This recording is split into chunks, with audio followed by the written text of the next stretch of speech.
વરસાદને લઈને હવામાન વિભાગે ફરી એકવાર આગાહી કરી છે। આગામી 7 દિવસ રાજ્યમાં વરસાદી માહોલ રહેશે। હળવાથી મધ્યમ વરસાદની આગાહી પણ હવામાન વિભાગ દ્વારા કરવામાં આવી છે અને આગામી 3 દિવસે વરસાદનું જોર ઓછું રહેવાનું છે, પરંતુ 48 કલાક બાદ વરસાદની તીવ્રતામાં વધારો થશે અને આગામી 5 દિવસે માછીમારોને દરિયો ન ખેડવાની પણ સૂચના આપવામાં આવી છે। ખાસ કરીને દક્ષિણ અને ઉત્તર ગુજરાતમાં ભારે વરસાદની આગાહી કરાઈ છે અને અમદાવાદમાં વાદળછાયું વાતાવરણ રહેશે તેવું પણ કહેવામાં આવ્યું છે। અમદાવાદ અને ગાંધીનગરમાં મધ્યમ વરસાદની શક્યતા છે। आने वाला अगले 7 दिन तक हल्के से मध्यम बरसात पूरा राज्यों में होने का संभावना है।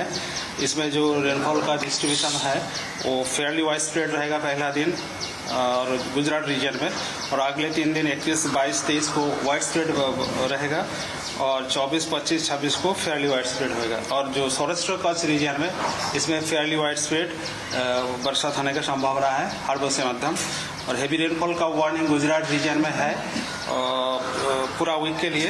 हेवी रेनफॉल वार्निंग आज के लिए जो डिस्ट्रिक्ट दिया गया है गुजरात रीजन में बनासकांठा, साबरकांठा, तापी, नर्मदा, नवसारी, वलसाड, डांग, दमन, दादरा नगर हवेली। और सौराष्ट्र कच्छ में कोई हेवी रेनफॉल का वार्निंग आज के लिए नहीं है, लेकिन कल से हेवी रेनफॉल वार्निंग पूरा तक लिए दिया गया है।